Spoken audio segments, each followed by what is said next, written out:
Hi, this is Turok, and today I wanted to talk a bit again about Dragon Ball Z, and I wanted to talk about transformations and how this correlating this with Super Saiyan, the Ascended Super Saiyan and Ultra Super Saiyan form. Now we've noticed throughout anime and manga that transformations are used quite a bit, and when they do, they use quite a bit of energy,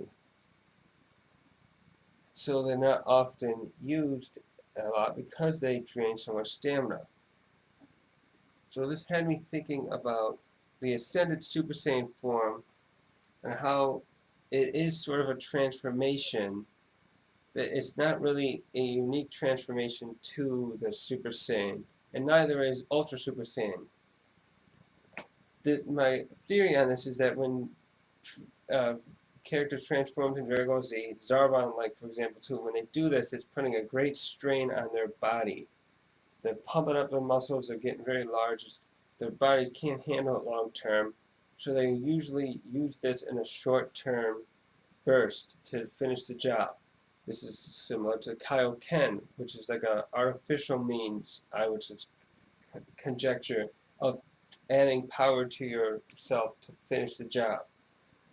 And in Frieza's case, though, he was too strong in his base form, so he powered himself down. And to control his power, so he wouldn't have maybe probably for him he wanted to have more fun with his opponents, and he didn't want to kill him with just a poke of the finger. So he would move himself and to wrap himself his main form under two transformations or three forms. So with the Ascended Super Saiyan, going to that, when Vegeta and Trunks and Goku showed this off, what happens is when you're initially charging up, my assumption is that when you're rapidly pumping up the energy into your body, your body has to compensate, and it pumps the muscles and holds all the energy inside like that. And that is where the stamina drain comes from. Your body's trying to hold all of this at once in the realm of that, and you can't handle it. And so that's where Goku realizes we need to learn to stay Super Saiyan in general and handle that power, and our body won't have to strain so much under it. So he makes the conscious effect to do that in a way that other characters who had transformations seem to never have done, that we saw. Maybe some in the past. History repeats itself. Some people will learn again. But Zarbon didn't understand that. Uh, can't think of other transformations in Dragon Ball that apply as well. Uh, but the Ascended Saiyan, I think if Vegeta had more time with that form, he wouldn't need to transform so much either to gain that level of power. Actually, this is what it ties in here too, is the the Super Saiyan form, the legendary Super Saiyan or whatever, the base form was just that, a base form. There was never the peak, and it was always funny to me that it was treated as such for a while. Like it was such a mind-blowing idea that you can push yourself higher.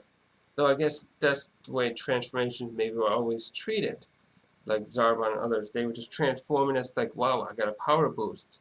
They never think about keeping that form and seeing if they could gain higher.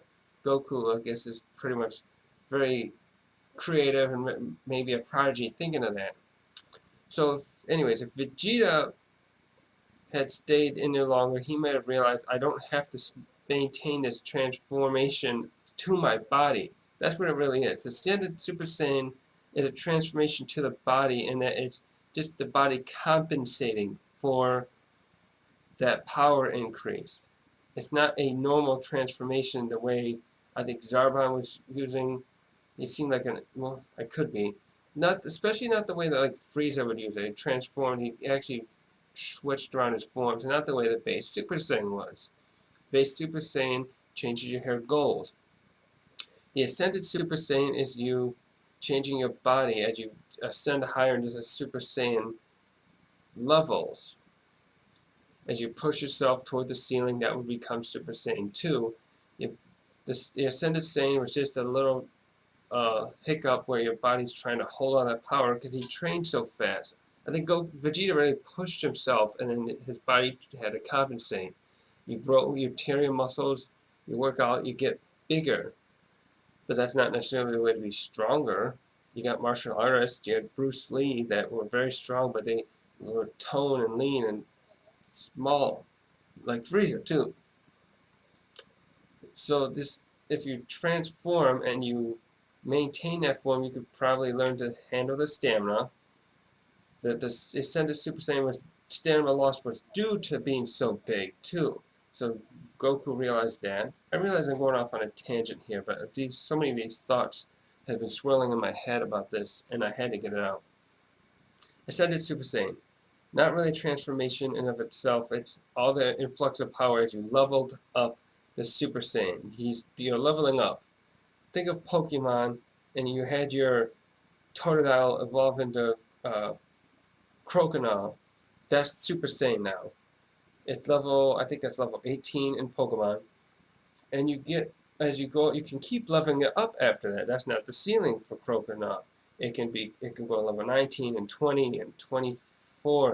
And then when you get to about 36, it becomes for Alligator. And that would be Super Saiyan 2 in my analogy here. And if you grew it really fast or something, I would imagine if it was realistic, it would get really big in certain ways too, like the Ascended Super Saiyan or like Zarbon's monster's transformation. So that form was only temporary in of itself because that huge increase in compensation on your body. Now with Ultra Super Saiyan, that transformation even more so, it does not seem to be it's not special to the Super Saiyan either. This goes back to what we saw Master Roshi and Dragon Ball do. He fully powered himself up early in the series. I forget what episode that was. They go to the Ox King's kingdom and his castle's on fire, and Roshi powers up to his full amount and he pumps himself up full of energy. Again, the body's like compensating, I think. And he uses his full power to make that Kamehameha wave and it destroys the castle. And you can see afterward that had a drastic drain on his stamina, as we would see that would happen when Trunks maintained this form.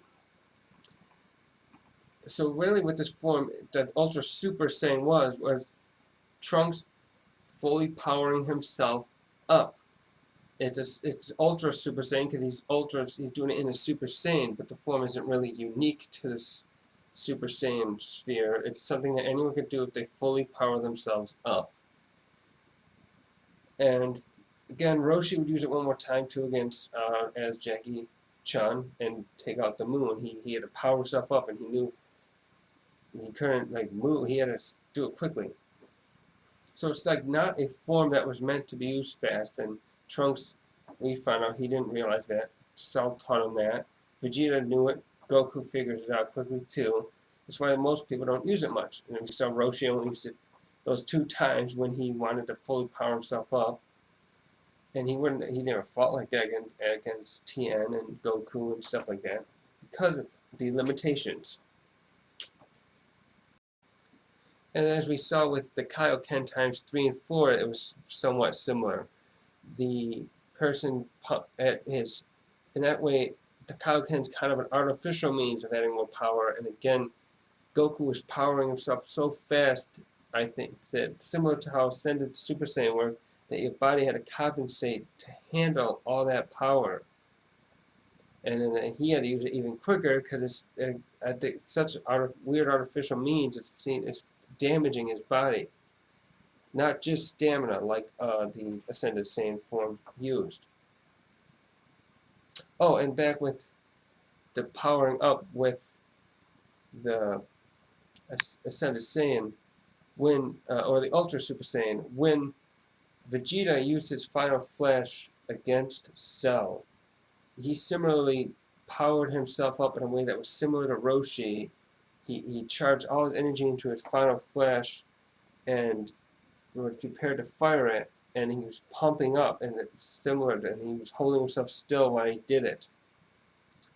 And then also we have when Frieza goes through his full power form, that form too would seem reminiscent of Ascended Super Saiyan. He was bulked up enough, but he didn't lose a lot of speed, but it was also causing a lot of stamina loss. He could no longer maintain it, so that when Goku said, "I'm not fighting you anymore," because he was big and bulky looking, but he couldn't move anymore. And it wasn't quite the full Ultra Super Saiyan look. It wasn't the super bulked up one. Maybe he could have done that, but he knew better too. He probably knew better. And lastly, in regards to Broly, I believe his large form equates similar to the Ascended Super Saiyan form, or almost like Frieza's full power form, where he's very large, but he doesn't lose stamina because that is his more natural form. He is a big beefy guy, and it seems to me in the Broly movie, the original, his subdued form was just almost like Frieza in a way, more like where he's just powered down and being controlled by his father.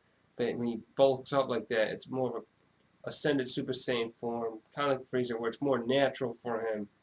I think he seemed to be rampaging a lot, so that tells me too that would seem like he was really big, but he wasn't going to lose power. It didn't have the same detriment of stamina because it was a different breed of Saiyan. He was almost like a mutant form, I believe. So it didn't work the same way, but it looks similar. And obviously we know it was also similarly. This design was taken from how Trunks looked in the fight with Cell. But it does seem like it was made to be an exception, but it was just there. It was kind of just maybe it was just there to make the fans fight over it. But it seemed to me like it's the ascended Super Saiyan type, where it's big but not too big. So, thanks for watching. Please leave a comment about what you think about my thoughts on this, especially with the Ultra Super Saiyan. It seemed pretty obvious to me that it's not special to the Super Saiyan. It's your full power. And thanks for watching and listening to my rambling.